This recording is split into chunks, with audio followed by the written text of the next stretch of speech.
So lately I've been reading a lot of posts on Twitter how aim assist on controllers has no place in cross-platform shooters.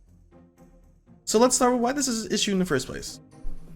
Gaming has been on consoles for decades. Literally generations of people have grown up with GoldenEye, Duke Nukem, and Doom, right? So why is this a problem? Well, competitive gaming has become a thing. It's become widespread. You get game franchises like Halo, Call of Duty, Fortnite. You know, these games all have controller aim assist, which I'd be surprised if you don't know what that is. Basically what it is just the controller has a better chance to register the shots that you're shooting at an enemy player than say someone using a mouse and keyboard. And this is normal, right? We all grew up playing console shooters. We have all this big muscle memory about it. We live in a world now where gaming is more of a widespread activity. It's more accepted. We have gaming on consoles and PC everywhere. This is normal. Recently, we've had crossplay in a lot. And I've seen some crazy things happening. Some people out there who just can't take it. So controllers have aim assist. So what? What if that is the only thing that controllers have? Well, besides being able to, AFK in your lobby and farm XP. But yeah, no. Still, aim assist is all they have. Well, you probably think I'm crazy, but you click this video, so just allow me to share my points. Mouse and keyboard is the king of versatility and precision.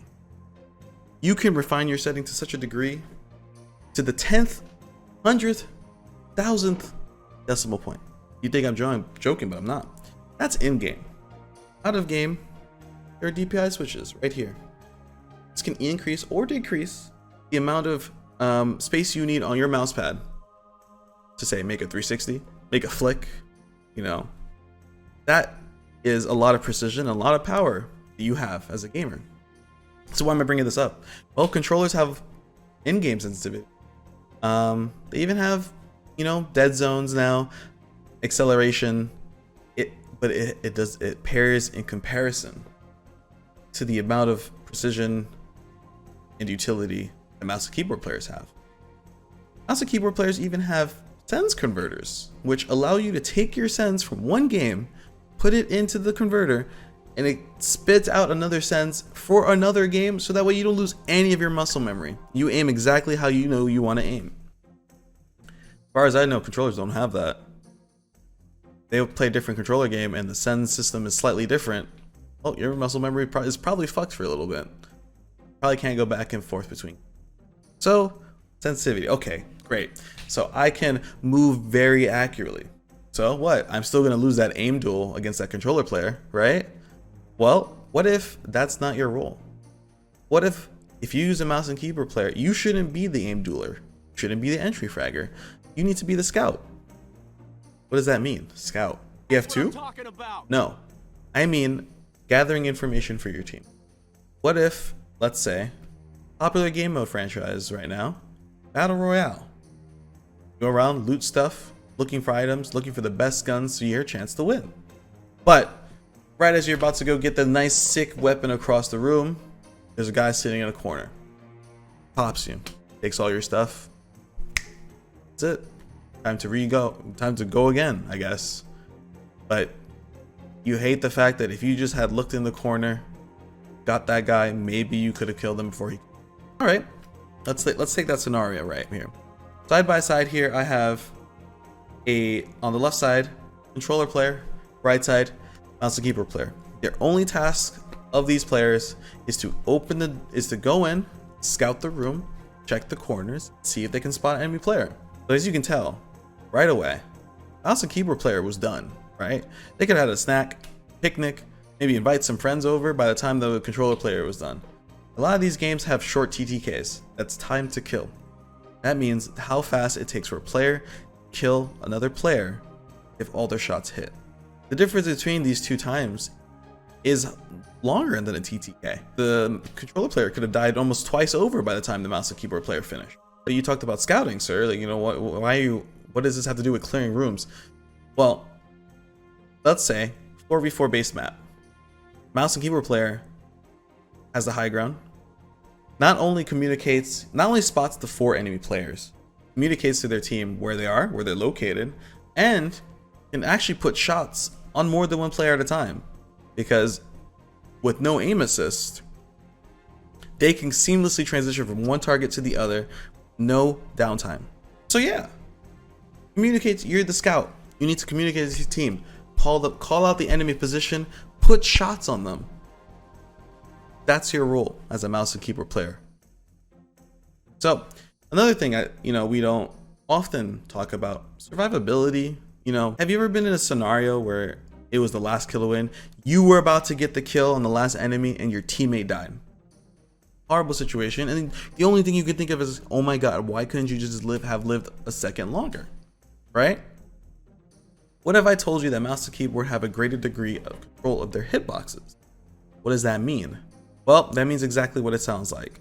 Your character, when you play as, has a hitbox. This is where the bullets register, right? And a lot of shooters, the head is the most crucial hitbox to avoid getting hit by. That's why when you play a lot of shooters, some people will give you tips on your strafe, how to strafe better, what to do to live longer, etc. What if I told you that strafe is not only really important, but knowing when you're losing a fight? For example, turning around, maybe ducking your head down to prevent the enemy player from hitting that crucial weak spot, killing you, and potentially losing the game. Because as we know, in many games, even Call of Duty, which have very fast times to kill, body shots take significantly longer than headshots. So again, I present to you a more simplified scenario. Left side's controller, right side's mouse and keyboard. Both have identified that there's a sniper looking at them, and their only objective is to survive long enough for teammates to come and help them. On the right side, you can see that not only can the mouse and keyboard player turn their head, duck their head down, and start strafing all at the same time, but they do it significantly faster. The controller player still has to turn. Sometimes, depending on the distance, aim assist might take control there and slow them down even more. And their strafe is very simplified. It's like this, maybe like this with some crouching, but the strafe is very simplified. But the mouse and keyboard player can move very left and right very fast, throw in a lot of crouching, and still is turning their head away from the enemy. I'm willing to bet that if $100,000 were on the line, and that mouse and keyboard player lived long enough to survive, your team won the game because of it, that'd be pretty significant, wouldn't you think? Anyway, guys, that's enough for me. That's enough out of me. I'd love to hear your thoughts on this. It's a widely discussed topic, and I really love it. So leave comments below if you agree, disagree with me. That's fine. Or if there's something I missed, or maybe there's something you know about controllers that maybe I don't. I'd love to hear your thoughts. Please like, subscribe, turn on your alerts so you know when I have a next video coming out. There'll probably be a lot of videos about this topic. I think it's a very heated discussion right now, and there's a lot of information not being spread properly. If you'd like to catch me on social media, my Twitter link is below. I also stream daily on Twitch. Anyway, guys, I'll see you next time.